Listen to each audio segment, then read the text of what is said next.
Okay, hello everyone, Tensei here, and today we'll be looking at my Yu-Gi-Oh! UK Remote Duel Extravaganza deck profile for speed duels. As you can see, I played Inner Conflict. This build is basically just good level 4 things that just work on their own. So I call it Inner Conflict good stuff basically.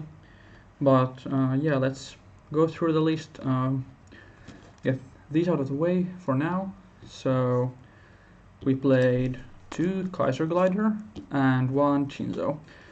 So, I think that this is the correct amount of tributes. Sometimes it feels like it takes too long to see one, but then again, it's just so much worse if you draw multiples of these levels, any of these, and you usually get to play the game for a few turns to see your first one, maybe a second one. And why I chose these ones exactly is that Kaiser Glider is really good against Book of Moon and Sphere Kuribo, and unions. So if unions try to destroy this with XYZ Dragon Cannon, they'll just have to get their union back in their extra deck. So summoning a big union won't actually completely neutralize this. But then one Shinzo, since I feel like a lot of people might play stuff like Widespread Ruin and Zoma, sometimes it feels like I might want to side the second Shinzo, but I don't really want to dedicate a side deck space for that. So this was basically what I ran with. Next, of course, we have 3 Breaker the Magical Warrior. My other 2 secret rares did not arrive in mail yet, but of course that's not a real issue. So as most people know, even if they haven't played Speed Duels before, Breaker is a really good card in old formats. So you gain a counter on the summon and then destroy a Backrow. So most people will play stuff like Book of Moon, Zoma the Spirit, or Magnetic Field, and this is just really good against those. And even if your opponent does not have anything to destroy, the counter will make Breaker 1900, and that's among the biggest normal summons you can have. It's just a really versatile card and really helps with the beatdown win condition of this deck. Next we have 2 Charging Gaia the Fierce Knight. So I didn't play this originally, but it's here for partly the same reason as Kaiser Glider. So many people are playing like, I don't know, 4, 5, 6 things that change battle position in their deck. So even if they use Book of Moon on Charging Gaia, it's still going to be 2100 defense, which means they need a tribute monster to get rid of it, which will often bait Inner Conflict from the opponent. And even like just alone it's 1900. Lightbreaker is among the biggest normal summons you can have. It's kind of weak against Moth, but I don't really predict a lot of Moth these days. Next, 2 Kaiku the Ghost Destroyer. This feels the most iffy, since it's really good against unions and magnets and some other weird rogue decks, but it's kind of bad against any mirror match with Inner Conflict, since those decks barely play anything that requires a graveyard. But it's just it's able to completely shut down unions if you can protect with this with Book of Moon, Offerings, Widespread, and it actually did win me one game single-handedly almost, with with the right protection. We have the tech card of 1 Bazoo the Soul Eater. This is kind of non-standard. I don't see it a lot. I'm probably not the only, I am not the only one playing it, but it's kind of fringe and uncommon to see. So you banish up to 3 monsters and gains 300 for each.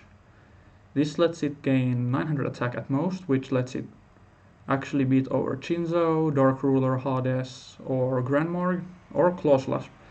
And I don't really think Spellproof Armor is a tier 1 strategy, but it's easy to build, it's cheap, and it's able to steal some games, so I think I really need to have outs against that deck. And especially if they get Shinzo out, it's unaffected by spells and it stops all traps, so monsters or skills are the only way to get rid of it. And that's why I played 1. It requires setup, so I don't want to play more. It's rare to be able to resolve more than 1. Often it just like baits Book of Moon or something, but in that case it also kind of did its job. It forced my opponent to use a card on it. Then, well, technically last monster, but usually not going to be played as monster, Sphere Kuribo. It stops attacks. It's a monster, so turning an opponent's Shinzo or Alive Justice closeless defense lets you beat over them. And most tribute monsters have low defense. The Kaiser Glider is actually kinda common, I think, and it won't stop that, but even then it's going to save you from dying, especially if you already used Inner Conflict. And in a simplified game state, I actually ended up setting it just to tribute summon, and that's important to keep in mind, that it is indeed a monster, even if that's not what it's usually played for. Then for the spells, we have Triple Book of Moon, a very powerful card. It only recently came off the TCG Forbidden Unlimited list, and it's actually seeing play in advanced format as well, so that should tell you how good the card is. I see it in almost every deck for speed duels, and that's for a good reason. It's going to let you stop attacks, make your opponent's monsters go into defense, which will usually make them weaker. This is kind of rough against Union, since even if you stop their monster, it's usually going to have more defense for your level 4s to beat over. But again, it's still like good against that deck. If you use it on the Y, it stops Hanger from equipping from deck, and it can save your monster from dying, so it's still really nice. The only thing where it's like kinda bad is Spellproof Armor, but against that deck you can still use some cool tricks like the Charging Gaia. If you Book of Moon Charging Gaia and then flip summon it, it's going to actually become 2300, even if you normal summon it with its own effect, since Book of Moon will reset stuff like that. Also, if you use it against Soul Exchange after Soul Exchange resolved, it will make the lingering effect disappear, saving your monster from being tributed and still skipping your opponent's next battle phase this turn. One of offerings, I just wanted one more removal or slash damage reducing card. Even worse against the Spellproof Armor deck, but it actually gets rid of the monster instantly, which lets you then attack directly and won't let your opponent use their own Sphere Kuriboh to save their monster.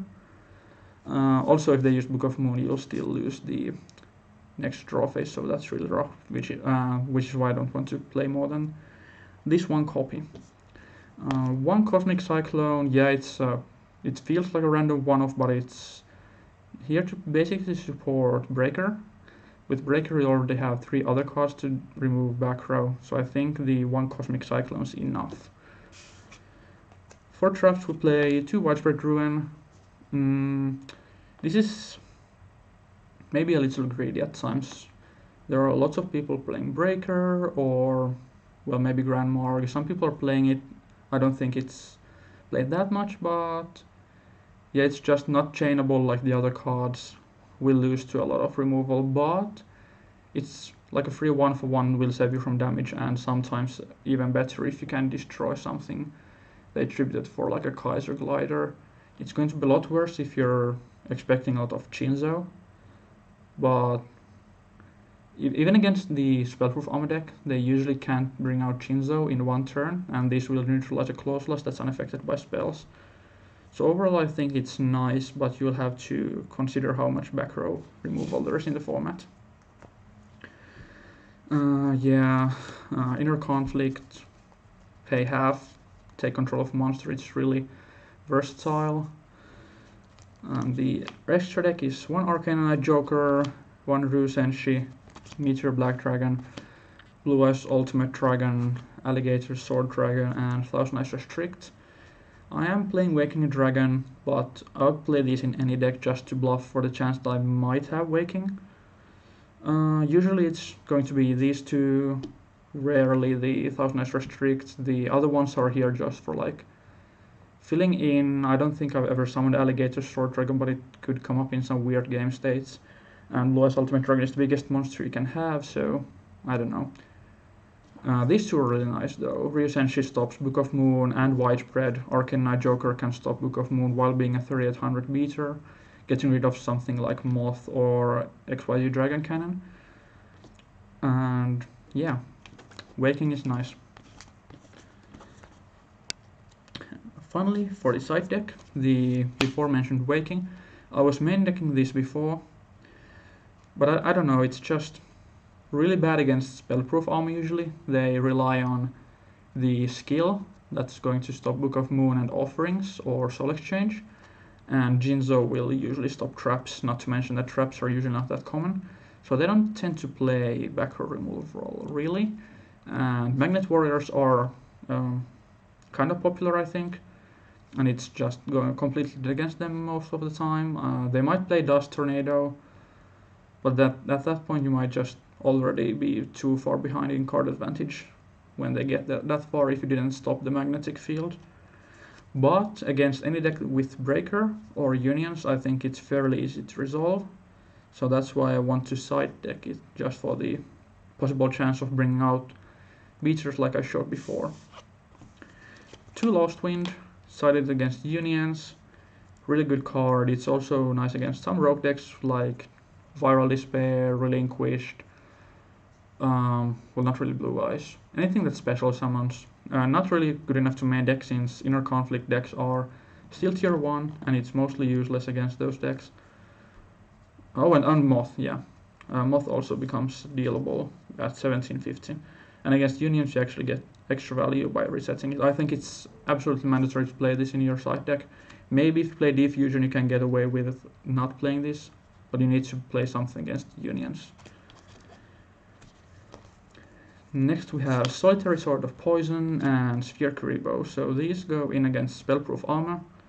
As I said, you have to play something, or at least like you have to consider Spellproof Armor.